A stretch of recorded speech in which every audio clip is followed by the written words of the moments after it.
Baie welkom by hierdie uitsending van die NG Kerk Oudtshoorn Wes. Ek staan hier met redelike formele kerkklere aan in my tuin. En ek wil praat oor georganiseerde godsdiens. Wat sê die Bybel? Wat kan ons aflei uit die Bybel daarvan? Daar's baie mense wat sê, in my tuin, in die natuur, is dit vir my beter, ek is nader aan God, as om deel te wees van georganiseerde godsdiens. Mense sê mos Jesus het nie 'n kerk kom stig nie, maar I want to beg to differ, want 'n klomp goed wat Jesus kom doen, dit gaan oor die organisasie.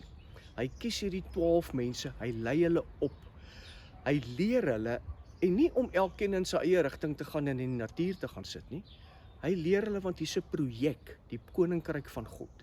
En jy sien dit in die Ou Testament ook, as die volk Israel 'n volk word, nadat hulle deur die Rooi See gekom het. Dis die eerste ding wat gebeur, is hulle kry organisasie, hulle kry wette, die tabernakel word gebou. So die feit dat godsdiens georganiseer word, is baie duidelik in die Ou Testament en in die Nuwe Testament. Is natuurlik 'n probleem as georganiseerde godsdiens 'n hindernis raak in plaas van 'n hulpmiddel. As die godsdiens leeg raak. Daar's baie voorbeelde in die Ou Testament daarvan. In Jesaja sê die profeet namens God, moenie julle niks werd offers vir my bring nie, ek is moeg daarvan, want ek verdra nie offerandes met onreg saam nie. So jy kan sien, hulle het die organisasie aan die gang gehou, met al die offers en goed, maar die hart van die godsdiens was weg. In Timoteus sê Paulus van sekere mense, hulle sal nog die skyn van die godsdiens hê, maar die krag van die godsdiens ken hulle nie meer nie. Nou, as jy na die kerkgeskiedenis kyk, dan kan jy sien hoekom baie keer mense sê, weet jy, die kerk help ons nie altyd nie. Daar was letterlik godsdiensoorloë. Na die reformatie was daar in Duitsland vir baie jare lank godsdiensoorloë tussen protestante en katholieke, regte oorloë, waar mense dood is. En tot onlangs nog, in Noord-Ierland, die konflik in die oorlog tussen die protestante en die katholieke ook daar. En natuurlik om nie eers te praat van oorloë in gemeentes, oor die musiek en oor wat ook al die verskillende goed is, wat mense oor verskil nie. Maar as jy dit nou klaar alles gesê het, dan bly dit dat die Here Jesus het 'n kerk georganiseer. Die Heilige Gees is nie vir individue gegee nie. Die Heilige Gees is vir die kerk gegee. En as jy kyk na herlewings, die baie bekende herlewing met Pinkster in die 1880s in die NG Kerk, het begin by mense wat georganiseer het, om saam te kom en te bid. Dit is georganiseerde godsdiens. En in die Ou Testament, as jy Esra en Nehemia lees, 'n klomp van ons het dit nou saam gelees, en is eintlik hartseer geskiedenis om te lees, want jy sien die volk vou net aan mekaar weer. Hulle het eenvoudig net hierdie vermoë om die pad van die Here lank te loop nie.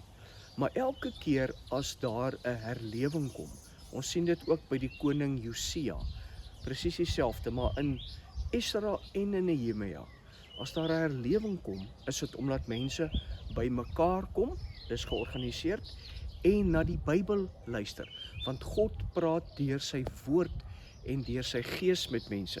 Ek lees gou 'n stukkie uit Nehemia 8 uit. Esra het hoër gestaan as die hele gemeente en het die boek voor almal se oë oopgemaak. Dis die Bybel. Toe hy dit oopmaak, het die hele gemeente opgestaan. Esra het die Here, die grootte God, geprys en die hele gemeente het met die hande omhoog geantwoord. Amen. Amen. Ons sien die respek vir God. Toe kniel hulle en buig diep voor die Here. Die Lewiete, nou word hier 'n klomp name genoem, het die wet aan die gemeente verduidelik terwyl die volk daar staan. So hulle kom by mekaar, hulle lees die Bybel, die Lewiete was afgesonder om dit te doen. En dan as hulle vir die mense die Bybel lees, dan kom daar 'n groot herlewing en hulle maak die verbond met die Here God weer vas. In die Nuwe Testament, ek lees net 'n stukkie uit Openbaring 2 uit. Skrywe aan die leraar van die gemeente in Efese. En dan sê hy, ek weet alles wat julle doen, julle onvermoeide arbeid en alles. Vers 4, maar ek het dit teen julle. Julle het my nie meer so lief soos in die begin nie. En dan sê hy, dink daaraan hoe ver julle al agteruit gegaan het, bekeer julle en doen weer wat julle in die begin gedoen het, anders as julle nie bekeer nie, kom ek na julle toe en ek sal julle lamp van sy plek af wegvat. Wat beteken dit? Die lamp is die gemeente.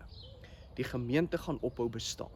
So dis baie duidelik dat georganiseerde godsdienst speel 'n belangrike rol, maar dit kan ons ook hinder in ons pad saam met die Here. Dit kan mense keer. Mense kan vasgevang raak in die wette, in die reëls en in die kerk se goed en nie deur dit kyk na die boodskap van die kerk nie. Die boodskap van die kerk is Jesus Christus. Laaste gedagte. Ek en die Here Jesus alleen. Die Bybel ken nie dit nie. En ek ken mense wat sê ek vaar beter in die natuur, my pad met die Here. Ek het groot begrip vir dit. Maar dan sit net jy in die Here. Maar God het 'n projek beplan waarvoor hy vir Israel eers geroep het en toe die kerk. Die projek is om saam te werk aan die uitbreiding van sy koninkryk. So as jou grootste doel is dat jy in die hemel gaan kom, jy en die Here, ek verstaan dit. Maar ek dink nie dis al wat Jesus wou gehad het nie. Hy wou gehad het die kerk moet 'n verskil maak. En ons kan dit net doen as ons saamwerk, as ons saam staan. So wat maak ek nou as ek probleme het met die kerk waar ek nou is nie? Wat is die kerk? Die kerk is gelowige mense, ons, wat saamkom om die woord en die gees van die Here. En daar's 'n spreek wat uit die reformatie uitkom wat sê, 'n gereformeerde kerk hou aan om te hervorm, hou aan om te verander, sodat jy die lyn kan optel wat die Here Jesus wil hê ons moet doen. Georganiseerde godsdiens? Ja, maar ons fokus moet wees op die Here Jesus en op sy projek, die uitbreiding van God se koninkryk. Kom ons bid.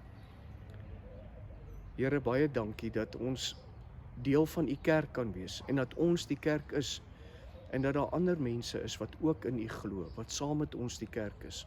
Ons bid vir u seën oor al die kerke, die hele kerk. Here, die kerkleiers, die organisasie en struktuur, help ons almal dat die fokus reg kan bly op u koninkryk en dit wat u wil hê wat ons moet doen. Amen. Ontvang die seën van die Here, gaan in sy vrede. Die genade van ons Here, Jesus Christus, die liefde van God ons Vader en die gemeenskap van die Heilige Gees sal by ons almal wees en bly. Amen.